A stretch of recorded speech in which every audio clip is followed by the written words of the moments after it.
Maganda na yung pinakita niya doon, especially yung ano niya, solid. The emergence of game streaming content, esports, and game development courses changed the landscape of gaming. In the last decade or so, online gaming has transitioned from being associated to socially awkward kids to a daily pastime activity across ages.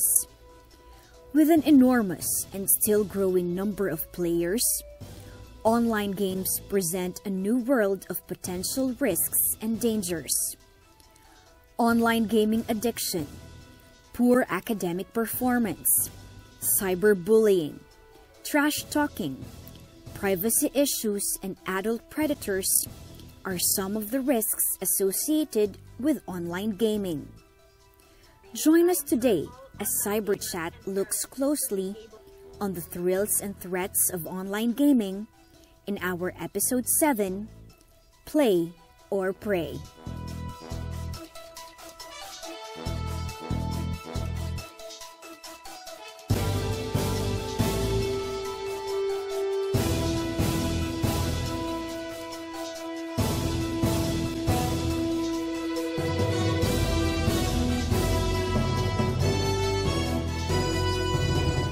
Malayat ligtas na araw mga kababayan. Pag-uusapan natin ang iba't ibang isyung hinaharap ng ating lipunan sa cyberspace. Welcome to CyberChat and be a Cyber Guardian. Good day, partner. I'm glad that you're back. Ang dami mong na-miss na episodes, ha? Oo nga, but you've handled the show quite well, partner. Congratulations. Thank you.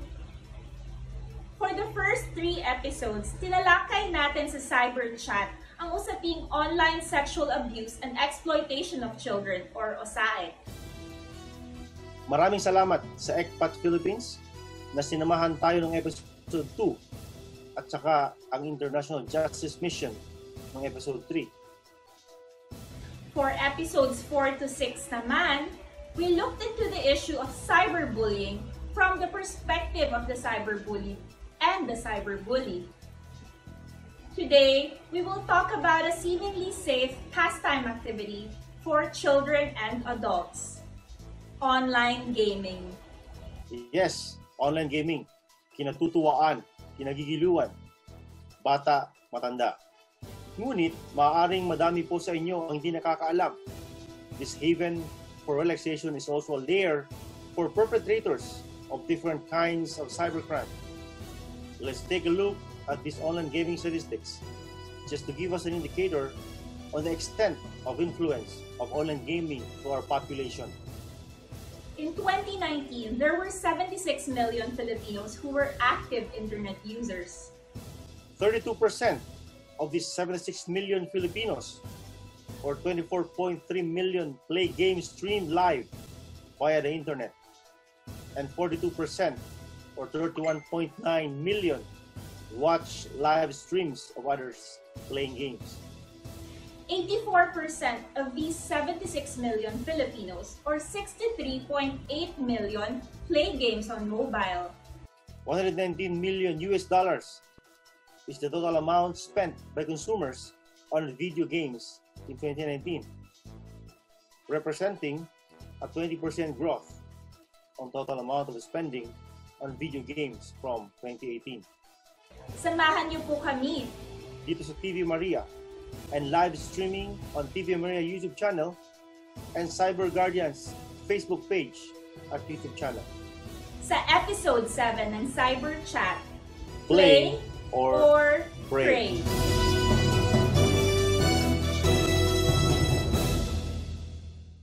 I like playing games as an outlet and for relaxing. Sometimes it helps with a little bit of creative relaxation. It also allows me to practice my socialization skills, to be able to talk to people that have common interests. It's a good starting point. And it also helps you reach out to people who are outside your immediate circles. Lastly, it also taught me how to assess situations since you're encountering strangers basically. So it taught me how to withhold information, what type of information to withhold from online people, even before I started going on Facebook, for example, and interacting with other people there on a more personal profile. That's why later on, when I joined Facebook, I treated it a little more similar to how I approached games, which is to not give out too much information besides what is necessary. For me, I guess it would have to be like, I guess playing video games, especially online video games over the years, it's maybe a little bit more determined when it comes to things, a little bit more patient, a better team player. Because when you're playing video games online, of course you have to play with other people. And, everyone has different skill sets, attitudes, and temperaments. So it really teaches you how to adjust with playing against other people, with other people. I think, it makes you a bit more cooperative. That was like one of the more positive influences of video games for me.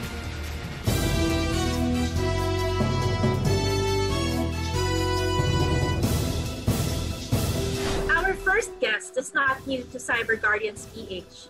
He was with us during our ecosystem activation workshop last March 2019.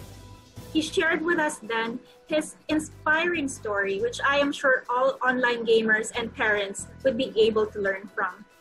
He has battled gaming addiction for over 30 years. That's a really long time. He is married to Jennifer Tanchi, and they have been blessed with 3 beautiful children, Keegan, Taylan, and Trayson. He has an MBA from the Wharton School of Business, and he is currently the Chief Financial Officer for a local real estate developer named Axea. Let us welcome on CyberChat, Mr. Peter Tanchi Jr.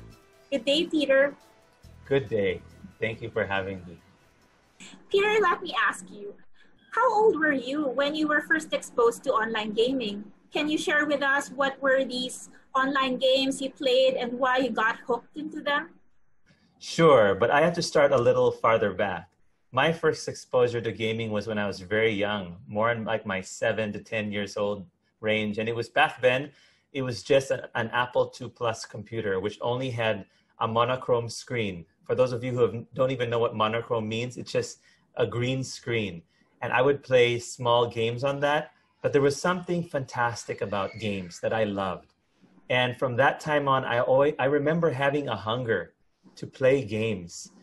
And the first time I was exposed to what I would call network gaming, because back then it was new, this online gaming thing, was in college already with a game called StarCraft. And I would remember that me and my friends, we would try to go to a cafe, a computer cafe, and play these games over a network together. So we would play StarCraft until the wee hours of the morning. There was a cafe called Blue Skies, and I really have these fond memories of that. That was my first exposure. And I was trying to think what attracted me to these games, right? What made them fun? And there's 5 things I'll just highlight. One thing was they actually are fun. It's just fun to play games. And, people love board games. Computer games are like a souped up version of board games. So there was that basic element of fun. But what made it even better was you can now have fun with people. You're no longer just gaming on your own. And having a community did a couple of things for me. It's this sense of accomplishing something together. So you have a team and you're fighting against a computer or against 5 other guys. And when you win, you have this sense of achievement, and you did it with your friends. So that was very appealing for me. A lot of these games require teamwork, and the teamwork is actually complex. So different people do different things. And when you work together well, your team actually will win. So I enjoyed that accomplishment. It was challenging. Another thing I really enjoyed was the sense of growth. In many of these games, you will what they call level up or get better equipment or build better, things. Back then in StarCraft, you would build different base items to generate better units. And that was so geeky, right? But that was so fun to get better. And then there was that sense of wonder where, you know, you see something fantastic.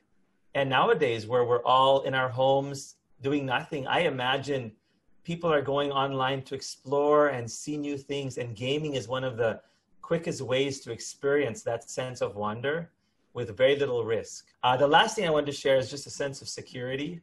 I think with so much uncertainty in real life in general, right? Stress at school, games provide an escape, an easy escape. It's like, okay, everything can be going bad, but you're looking forward to going home and just forgetting real life. So all of these things I remember appealed to me as a gamer. And when they're all together, the pull is very strong. As you were getting deeply into the world of online gaming, didn't your parents notice anything? How were you able to keep this thing from them? They weren't aware of what I was getting into, and I think that was a challenge for them. And I would play at night when they were asleep. So they didn't know that when everyone went to bed at like 9 or 10, I would stay up. My gaming was just beginning. I would stay up until 2, 3, 4. So I remember those nights, and they didn't know that back then. I hid it from them, actually. And these are some of the signs of an addiction, actually. One is you hide it from your parents. You don't want them to know that you don't have control. And I had no interest in anything else. Like, I remember we would go on vacation. We were at the Grand Canyon, and all I wanted to do, because it was Las Vegas, I wanted to find an arcade. And I just wanted to go to the arcade to play. I didn't want to go and explore the Grand Canyon. And you see it nowadays. You know, I've been to resorts, and you look at the kids, and there's a beach in front of them, but they're all on their phones. Yeah, they're hooked in their gadgets. Yeah. And because it is that appealing. I mean, it is fun. It is really fun. You know, the guys who design games, they study human behavior, and they make them very addicting. So that's a challenge. You mentioned some of the thrills that online gaming gave you. What other feelings do you remember the most while we were into these online games? For me personally, I enjoyed leveling up. So I enjoyed getting better in the games. And unfortunately, what it did for me, it took away, I believe in every person is this desire to do and accomplish, this drive that has been given. You've heard that comment, right? He's very driven. And what I noticed about gamers, and I saw this in myself, is the drive we have, it is sucked into the digital world. So I loved leveling up. I would enjoy taking a character from level 0 to level 50. And I would enjoy with that character getting all this equipment. So it was in a game called World of Warcraft. I remember that was very addicting for me. And we would actually go on something called raids, which is you have a group of players and you would plan a schedule. And when you would go to a dungeon in the game and you would beat the dungeon. So it's like, you know, in today's world, it's like a group of friends going on a mission, right, to help some needy community. But instead of doing that, which is something people should be driven to do, right, to help make the world a better place. In real life. Yes, all that energy is channeled to a digital world. So we're going to go into this digital world. We're going to conquer the dungeon together. We're all going to get better weapons. We're going to become better people. Sounds like real life. And it's very appealing because I believe in all of us is that God-given desire to achieve and accomplish and do things for others.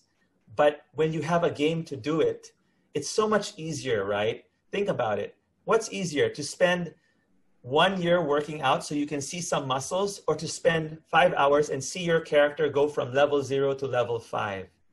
That's so much easier, right? Because you don't have to wait. So games sort of accelerate this feeling of accomplishment. However, it's all an illusion. It's all an illusion. Yeah, and that's a challenge. It's really a huge challenge, and it was for me. I was completely sucked into it. And I just want to highlight there are different kinds of games, and they do different things for different people. Mine was always the leveling games and then the competitive battles. I enjoyed winning. I really, up to now, when I play basketball, you can ask any of my friends, I'm very competitive. I will practice on my own so that I'll be better in a game. Not in a real game. But in video games, you can practice and then you get better and then you win. So there's that same, your reflexes get faster. And games are not all bad, right? I mean, there are studies that show that it's good to learn to multitask. The challenge is often it takes over and it becomes so completely, addictive that those who are addicted to it do nothing else. I just want to mention some of the games that are very addicting nowadays. Back then, for me, it was World of Warcraft, StarCraft. But what's very addicting now is like Dota, Defense of the Ancients. In fact, the Philippines has two very popular teams. Team Mineski, I think, and then TNC. And sometimes I will watch their games, I admit. Last year, there was a tournament, and the grand prize was like more than $10 million. Can you imagine 5 guys plus their coach, they will split $10 million. That's a huge amount of money. That's like you never have to work for the rest of your life. So there's also that appeal. There's also Apex Legends, there's Fortnite, and the Fortnite champion, I think it's also like $1 million or something. So games have become mainstream. I'm not against gaming. I actually think it's fun if you can control it. And that's a big if. You have to know yourself. You mentioned a while ago that there's this inherent desire in each one of us to do good things for our community. The problem in the gaming world is that your good intentions are not really translated into real action. So that's one of my takeaways from what you just said. Yeah, I know so many gamers, and they're so smart, but they don't have a passion to do stuff in the real world. For example, raising a family. Raising a family is one of the biggest challenges you'll ever experience in your life. But if you're just focused on gaming, you do not develop any of the skills, both social and character skills necessary to be a good father. So what happens is you kind of grow up like, there's a show that came out, it's called Failure to Launch. It was by Matthew McConaughey. Yes, it's like this, you're a grown man, but your mind and your feelings are all like a child because all your energy was spent online and you never really developed who you really are supposed to be. It's a bit of a challenge. And what I really regret is I didn't invest in my friends. And I'm, by God's grace, during this lockdown, I've actually been able to have Zoom calls with our batchmates. So I'm getting to know them again in reverse. But back then, my life would revolve around studying, gaming, and then playing basketball at the court. I didn't invest in people. So one of the biggest impacts to me of the gaming was just I didn't spend time with people. I would spend time with people online, but not in person. But I think everyone has to understand, look behind what I'm saying, and as you listen to me, if you are someone who is addicted to gaming, not everyone is addicted to gaming. I think it's you have to realize that, like, I'm not addicted to Netflix. I don't have a desire to watch Netflix for 3 hours at night, Korean dramas. I'm not addicted to social media. I can get on Facebook for 5 minutes and put it away. But I'm more addicted to gaming. So I think if you are addicted to something, it'll affect you wherever you are. It's the same thing with drugs and gambling. So gaming has that effect on me, like the dopamine, the excitement. I remember the thrill when I would be on my way home from school. I wouldn't be thinking about starting my studies. I'd be thinking about getting on my computer, and that's all I could think about. So I wouldn't study. And so that was the impact to me in college.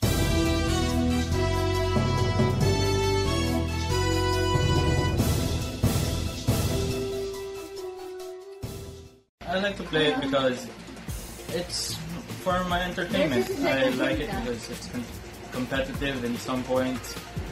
Mainly in Call of Duty, I like the competitiveness of it.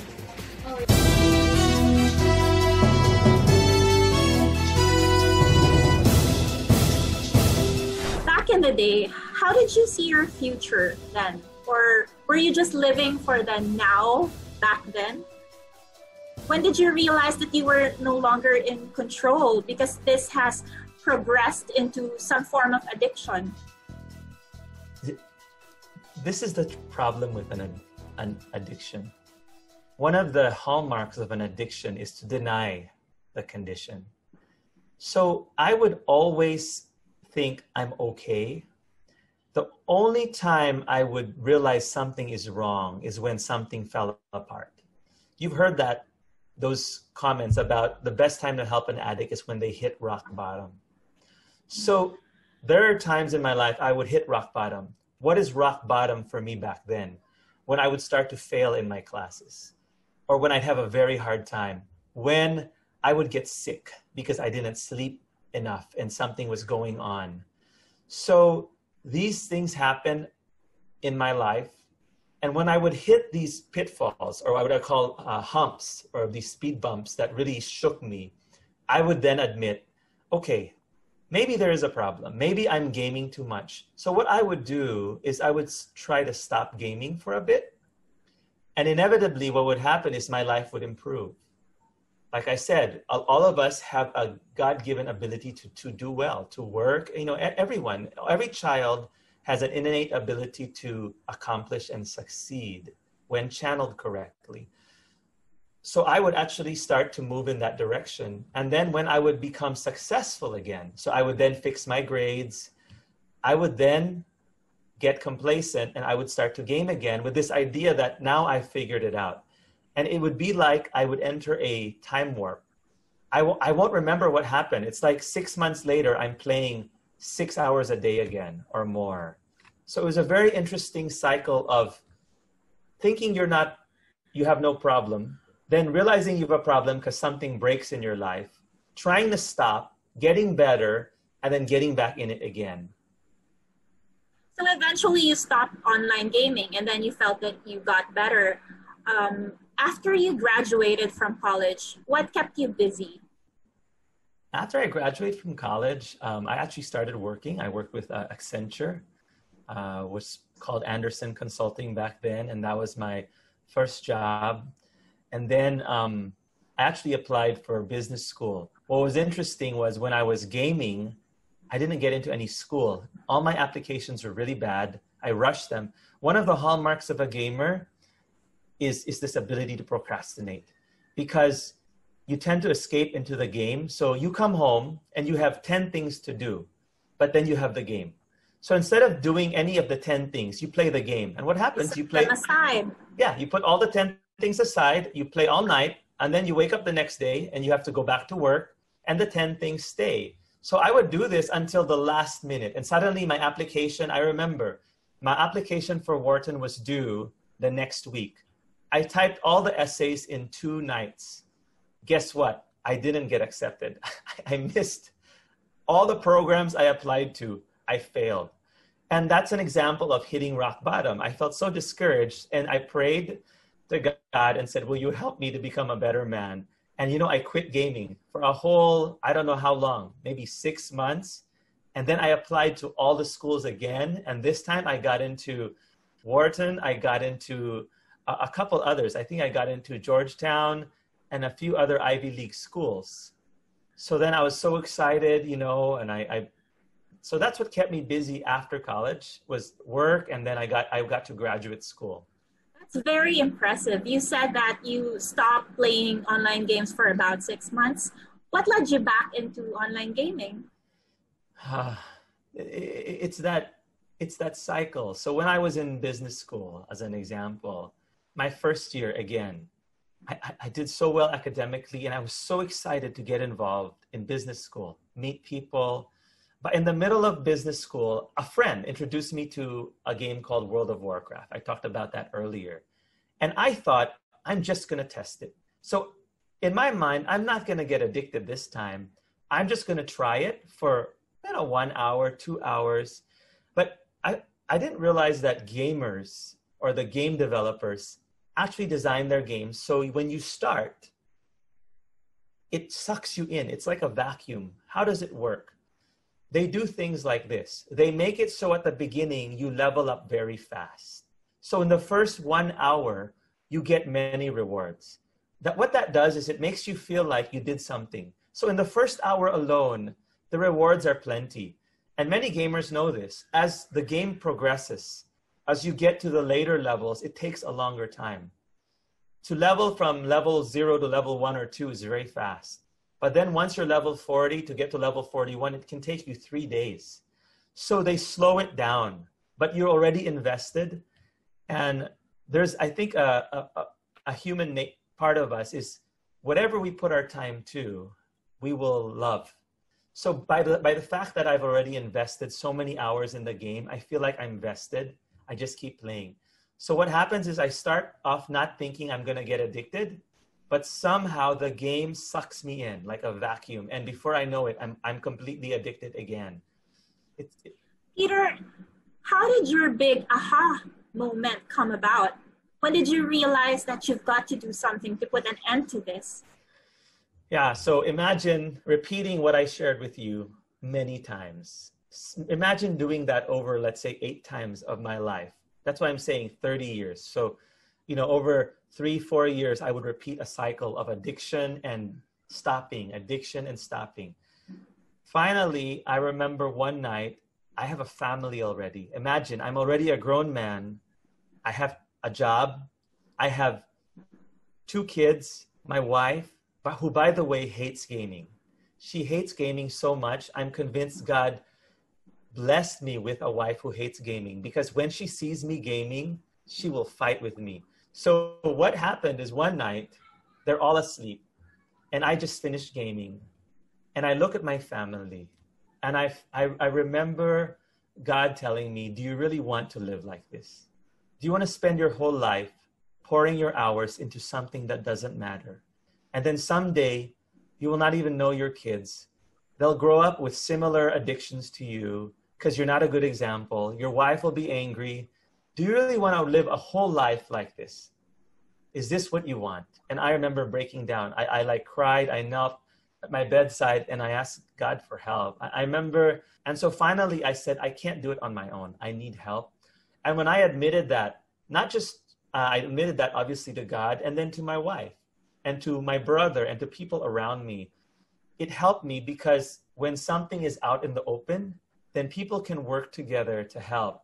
And this was the big aha. It's a very simple thing. One of the most important parts is called a detoxification stage. Right. So I didn't realize this back then, but I had read a verse. And the verse I read, God inspired me to make this commitment with him. I will not play any game for 1 year. I decided to try for 1 year to stop. And the reason for me was this. I said, God, if this is a better way to live, then I will wait for 1 year and I hope you will change me. And so for 1 year, I didn't touch any game at all. And what was interesting was I grew in that 1 year. It's like I gained 10 years that I lost before. A lot of things in my life that had not been developed were developed in just 1 year. So that's like the aha moment, but just taking a break.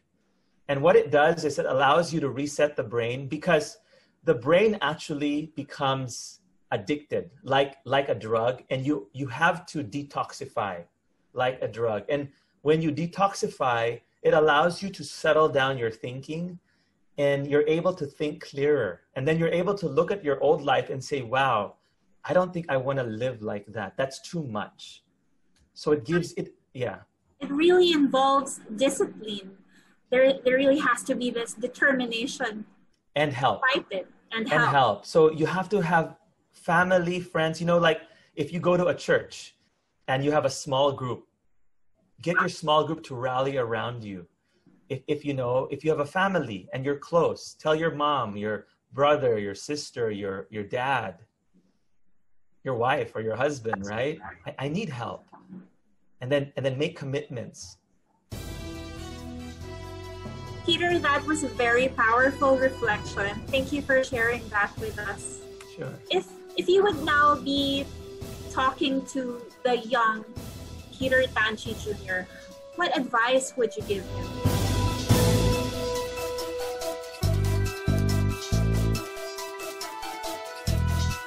If you would now be talking to the young Peter Tanchi Jr., what advice would you give him?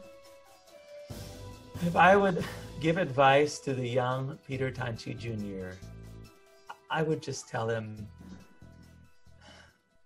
I would show him a video of my life. Because I don't think he would listen to me otherwise.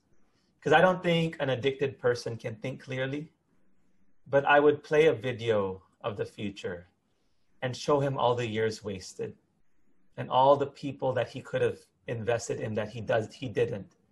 And then ask him, is it worth paying all that time doing something in a digital world that will never last, to give up all these things that are real and that can be a blessing to people, to your family, to the God you love? And I would really challenge the young Peter to think about it. The problem is I know what the young Peter thought, and he might not listen because until he takes a break, the game has a hold on him. Back then, right? So.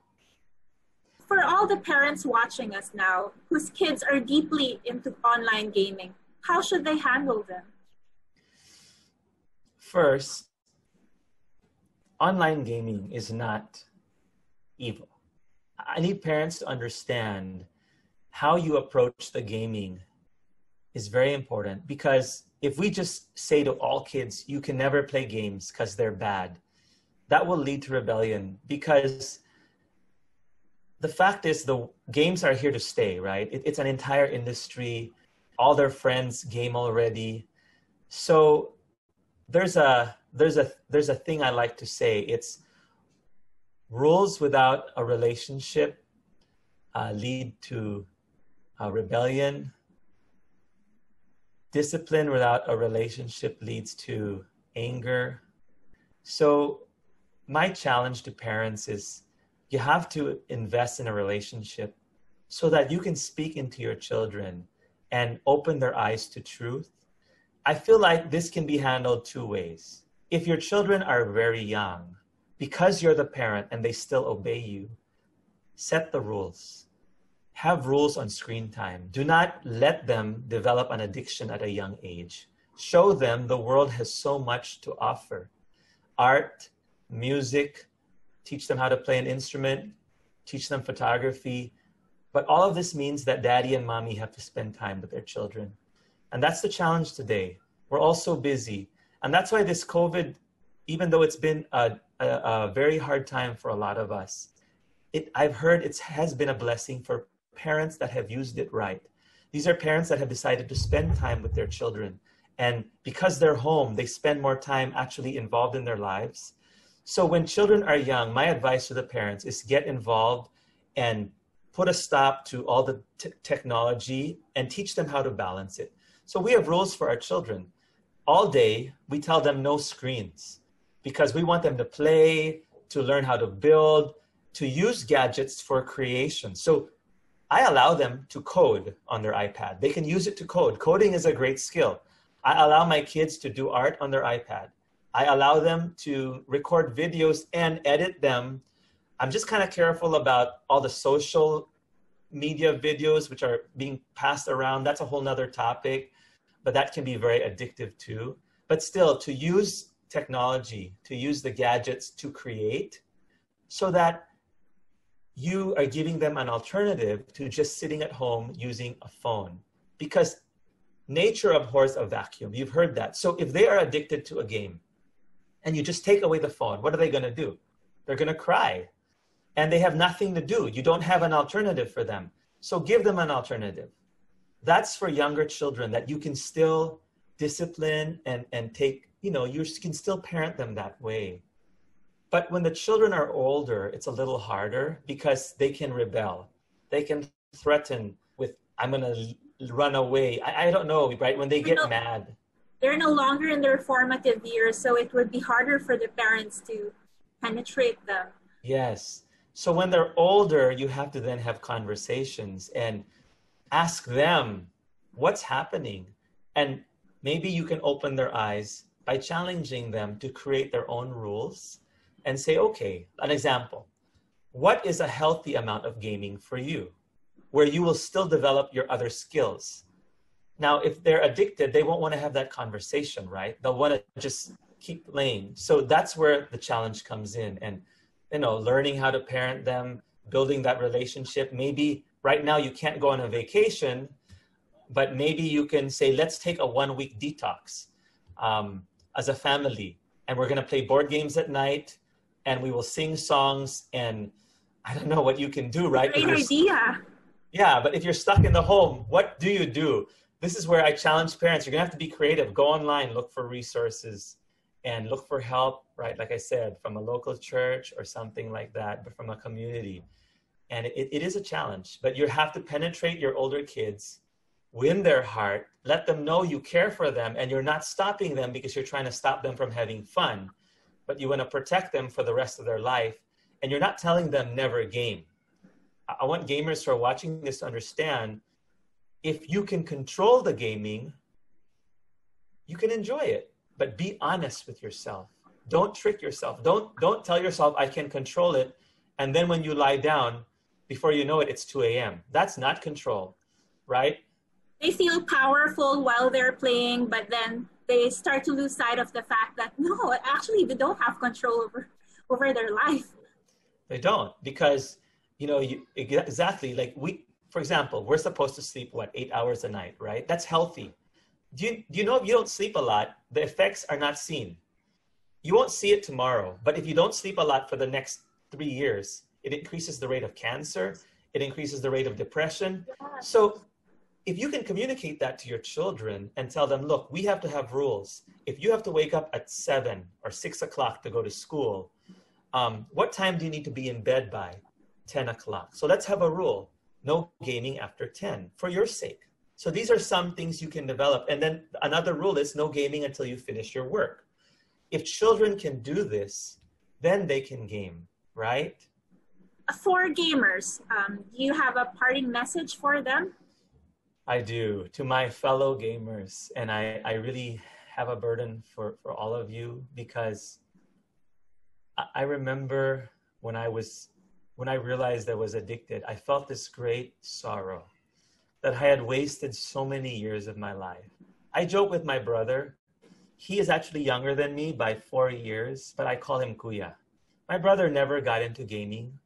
My brother matured beyond my years in maturity. Up to today, he is actually more mature than me as a person, but we have a great relationship. I don't feel any regret, except that I wish I had not wasted so many years.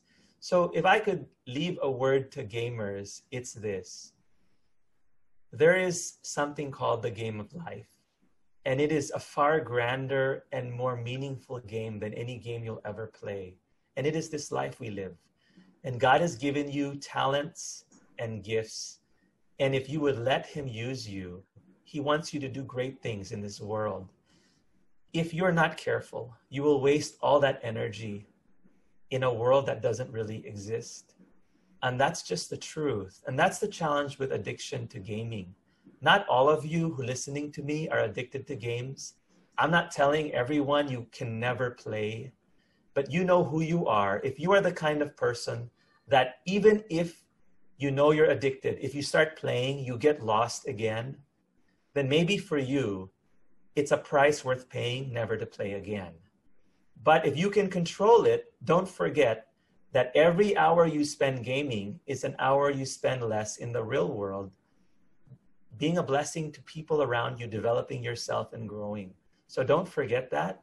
So my encouragement to gamers is, yes, you can game responsibly, but make sure you really game in the real world, which is this great game of life we live in, and make a difference. And don't let the games take that energy away from you. And so you don't, you waste it to a sense like I did before. Oh, and my last encouragement is this: it's never too late to correct. It's only too late if you never want to change.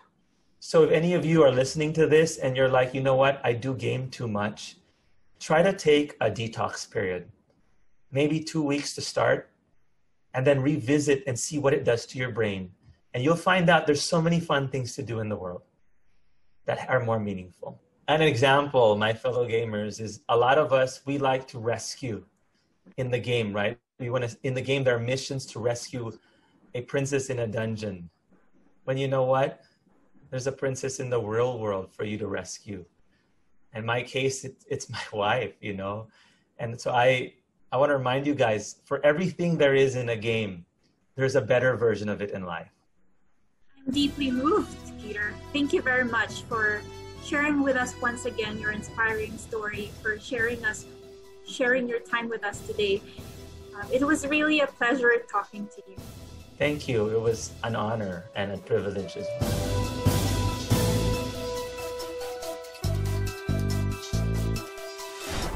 Wow! We had one truly inspiring and engaging conversation with Peter. Hindi po natin namamalayan, na-consume na pala natin the entire time for this episode, but it was all worth it.